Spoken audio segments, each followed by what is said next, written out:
You are listening to the Life in Attleboro podcast, where we interview the city's most interesting people who are making a positive difference in our community.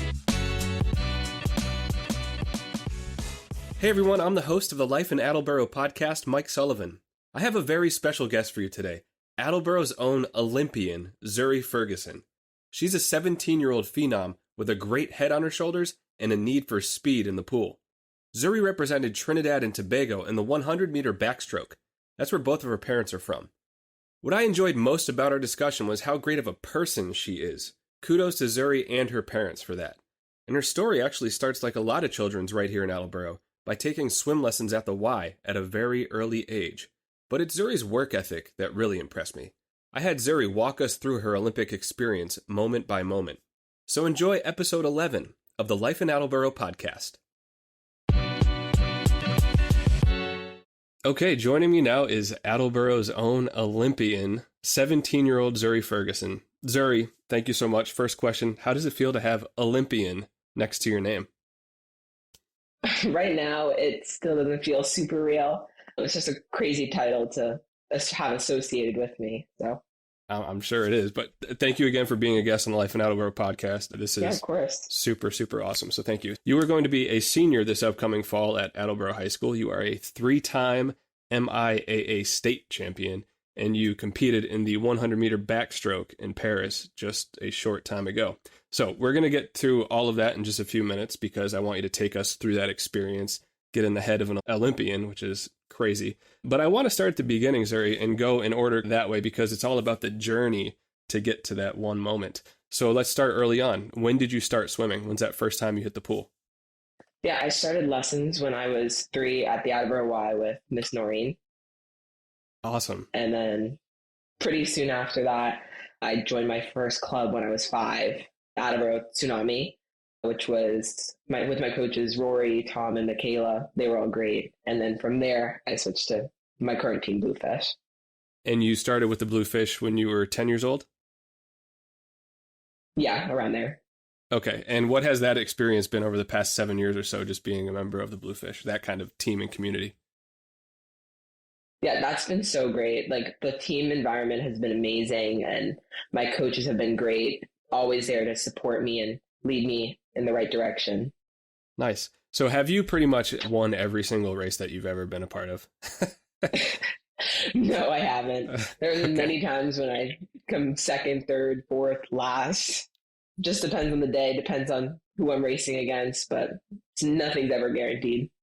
And that really is what makes you better in the end, right? That competition. Yeah. All right. So I want to talk Olympics because this is what it's all about. I want you to tell us about the journey to get there. I understand both of your parents are from Trinidad and Tobago, and I understand that your Olympic journey started by traveling to Mexico. Is that right? That's when everything was solidified. It started, I would say, when I my first international meet, which was in, I want to say, it was Easter time in the Bahamas. That was my first opportunity to try and qualify. And then I found out the official news in Mexico. That's crazy. So you qualify for the Olympics. What's that feeling like to learn that you achieved that? What's going through your head when it's official? Zuri Ferguson. Yeah, when they Olympian. first told me, I didn't believe them at first. Like, I was speechless. I didn't know how to feel because that has been such a big dream of mine since I started swimming. That was my biggest, craziest dream that I had. So for that to actually become a reality was unreal. That's awesome. So cool. So you traveled to Paris with you, your family, and your 2 younger siblings, your parents and your younger siblings. I was watching the opening ceremonies, and I remember seeing the Trinidad and Tobago Olympic team on the boat. Were you holding the flag? I couldn't tell because it was raining. It was a little tough to see. Yeah. Were you holding the flag? No, but I was right next to people who were. Okay. All right. Very good. So speaking of the rain, I was watching and I was thinking to myself, I'm like, man, you've got the best athletes in the world getting soaked by rain for a couple of hours going down the Seine. And were you concerned just as an athlete, man, this rain's going to get me sick? Or was that like you were just all in on the moment? Oh, I was a little bit, like nothing crazy, but we were inside because the boat had an inside area too. So we were covered and we did have like ponchos and stuff. So good. They were prepared, I guess. But Yeah. So what was that moment going down the Seine River and just being part of the opening ceremonies? That's pretty cool. it was so crazy. Like it was such, the energy was so good throughout our whole team, and just to be around there and to take everything in, and then to see all the people lining the side of the river, it was so crazy. That's awesome. All right, so let's move now to the night before the race. You're going to Mm-hmm. bed that night. A couple questions. How'd you sleep? What's going through your head? And did you have a special meal or any rituals the night before the race? Yeah, the night Ta- before was pretty normal. I don't have any like night before rituals, so I didn't sleep like amazing, but it wasn't bad either. So it was solid Was when I woke up. was the sleep like nerves related or just like I'm in a hotel Mm-mm. or Olympic Village? This is different settings.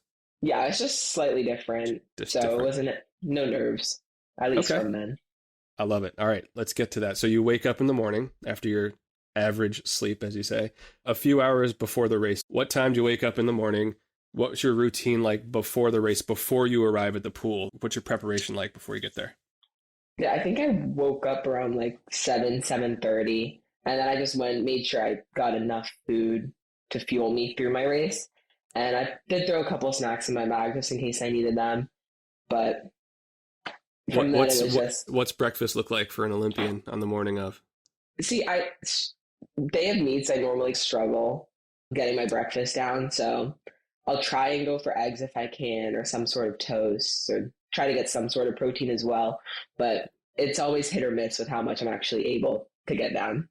Just whatever feels right at the time, right? However your body's Yeah, doing. yeah. Love it. Okay, so let's go to the pool now. I want you to take us to the pool. You get introduced to the crowd, which is packed stadium. What's the crowd hmm like? Did the nerves kick in there when you got introduced? I saw the picture of you standing there. It's awesome. What was that like? Yeah, I was a little nervous, but it was a lot less nervous than I was expecting to go into it. The crowd, the energy in the crowd was incredible. Everyone was just so hype, and it was just so upbeat and everything. So I just tried to use that to help my own race and not get too caught up in it so the nerves don't take over. And so are you like before you walk out, are you listening to music? Are you stretching? What are you doing before you walked out right there?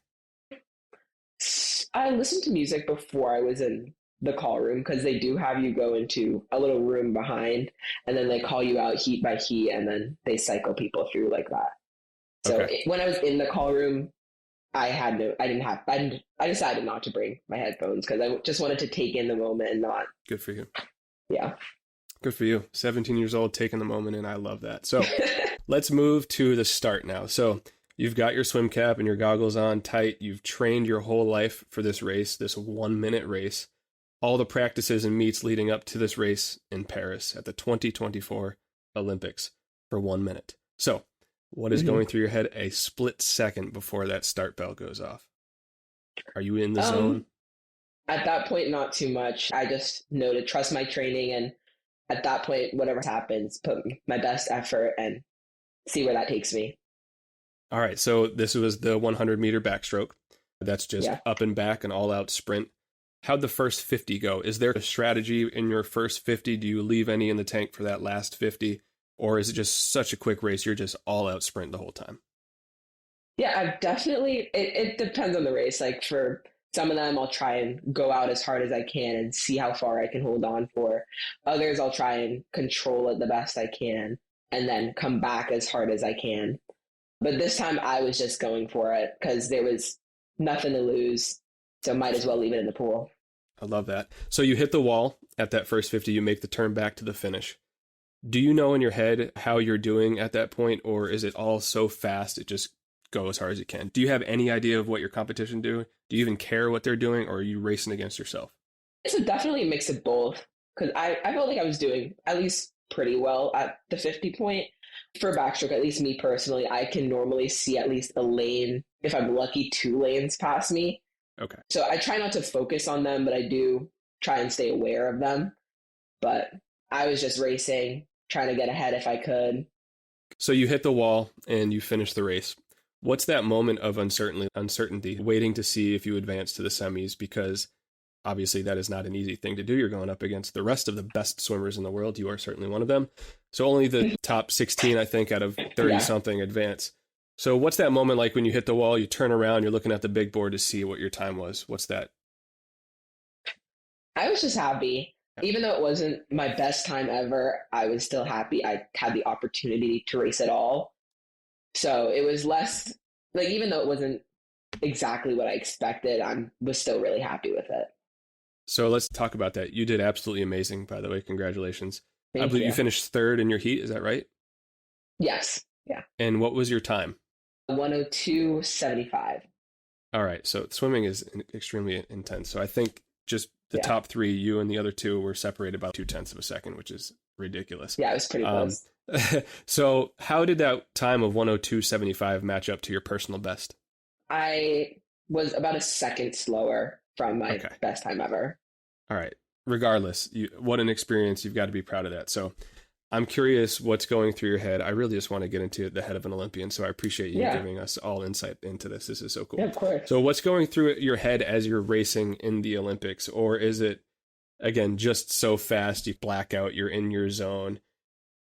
Knowing that it's an Olympic race, obviously it's elevated, but Yeah. can you shed light on just the magnitude of that race? Yeah. So to try to keep my nerves at a minimum, I did try to view it as similar to any other 100 back I would swim before. Because if I start putting this swim on a pedestal and I just say, oh, this is the biggest swim of my life, like I have to do good or else, then the second I don't do like as planned or something feels a little off, then the whole race can come crashing down. So I You, made yeah. sure I didn't overthink it and I just did what I could. Zuri, kudos to the great head you have on your shoulders. You are well ahead of your years in that. So we're going to get to that momentarily Thanks. because I want to talk about the mental part because it is a huge part. So one thing is a constant when it comes to your swim races, no matter what level they're at, and that's your parents. I was reading an Yeah. article and you said in that article, you always know your parents are going to be there when you look up into the stands. So what is it like to have them there and to have your siblings there watching you swim in the Olympics? What's that like? Oh, it made me so happy because I know they're so proud of me and just knowing I have their support makes going through all of this so much easier. If you had to send your parents a message, just overall, the entire journey that they've been there, every stroke, every lap, every step of the way, what would be your message to Yeah. your parents? Honestly, just a thank you. I'm so grateful for having them by my side and guiding me just throughout my whole life. At no point have they not been there. Yeah, that's huge. So a note for listeners, Zuri comes from a family of athletes. Both of her parents, I believe, played at a very high level in field hockey. Is that right? Yes. Yeah, love it. Either of them take up swimming at all after you, or No. no? It's field hockey only. How do you do in Yeah. field hockey? Could you take them in field hockey too, or no? Or they got you? Uh, yeah, they have me there. I They did got you. play up until around eighth grade, but at that point it was just too much to try and balance that with swim. So Yeah, so I want to fine. get to that. That's a perfect transition because I want to switch gears a little bit now to that. I'm curious what your typical school day like. So what's a day come the fall, you're going back as a senior in high school. Yeah. What's your typical school, with training, with swim? Take us through that. Yeah, normally I wake up around probably a little later than I should, but I wake up, give myself just enough time to get ready, get out the house, make it before the bells, There you go. but get there, go through my all my classes, and then once I get home, it's crunch time. I need to make sure I can grab something to eat, maybe depending on when practice is, take a nap, and then get to practice. And then after, once I'm home from practice, that's when I do my homework and get all that stuff done. But that's just in the fall. Once it hits high school season, even less time because I do both club and high school. So once I go through my day, I quickly stop home, grab something to eat, and then since I live close, I can.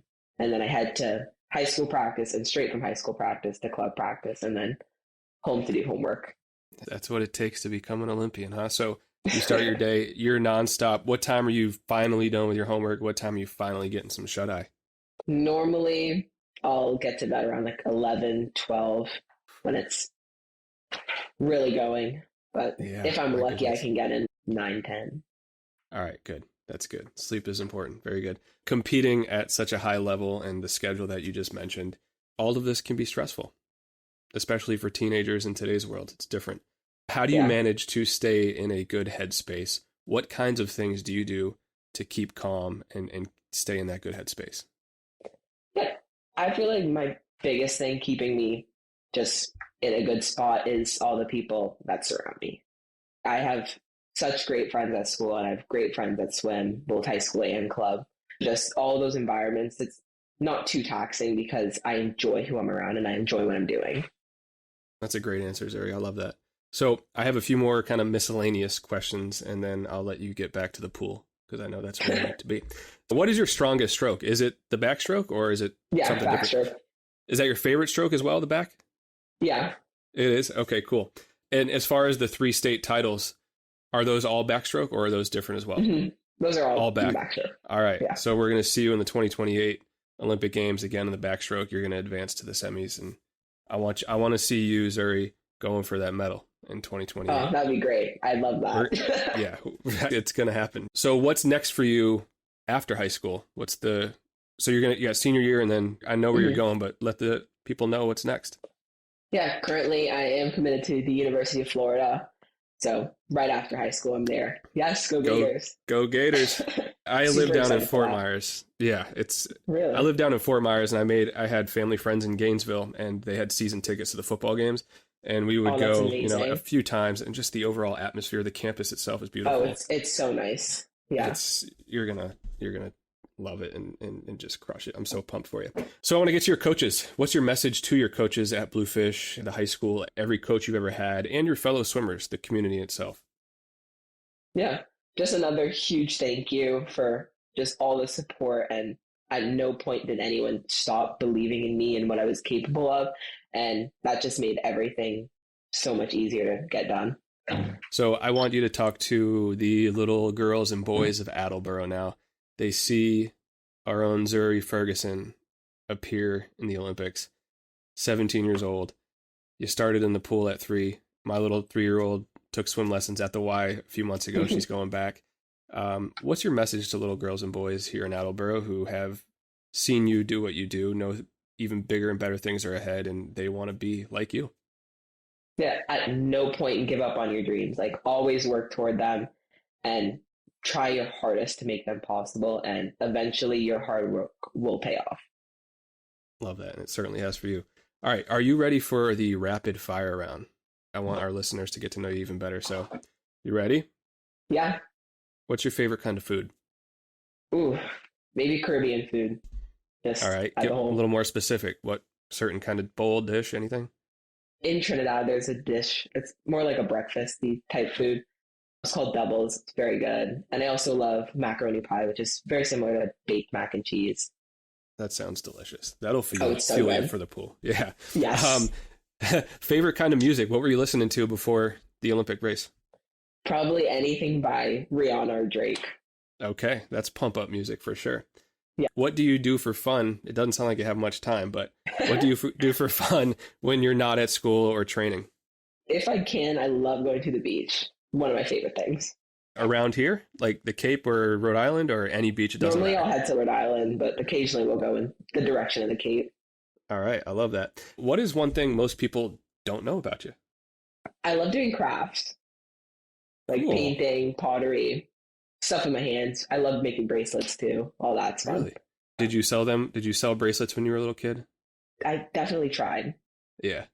Yeah. I used to make those too. That's funny. I was terrible at it. So who do you look up to? Who is your mentor? In terms of swimming, I look up to Simone Manuel. Just her whole journey and everything. Super inspiring. And I guess more in terms of close-knit, I would probably say my grandfather. He passed away pretty recently, but he would come to every practice whenever he could. Like, he would drive me to and from. Super involved. So that's awesome. A legacy for sure, Zuri. Next question. Are you going to win an Olympic medal in 4 years from now? I would hope so. That is the biggest dream. For sure. I think we'll obviously all be cheering you on and can't wait to see you in 4 years, but we know there's a ton of things that you're going to accomplish before then. Zuri, is there anything else that you'd like to share with the people of Attleboro? I know so many of us were rooting for you, cheering for you. Anything else you'd like to say just to the people of Attleboro? Yeah. Once again, just another thank you. Like, all the support means the world to me, and I can't imagine what I'd do without it. It's awesome. Zuri Ferguson, Attleboro's Olympian. Thank you so much for taking the time out of your very busy schedule. We really appreciate it. Yeah, thanks for having me. I really hope you enjoyed our conversation with Zuri. What a great young lady with a very bright future. We really hope you're enjoying the Life in Attleboro podcast. It would mean so much if you hit that subscribe button and leave a 5-star review. Also, make sure you're signed up for our email list. That's where you're going to get exclusive benefits, including early access to every new podcast episode, special savings at Attleboro restaurants and businesses, and you'll stay in the know about cool events happening in our great city. And if you know someone who would make a great guest on our podcast, please shoot us an email at lifeinattleboro@gmail.com. That's it for today. Life in Attleboro is a great thing. Support our community, promote positivity, and make a stranger smile. Have a great day, and we'll see you in the next episode of the Life in Attleboro podcast.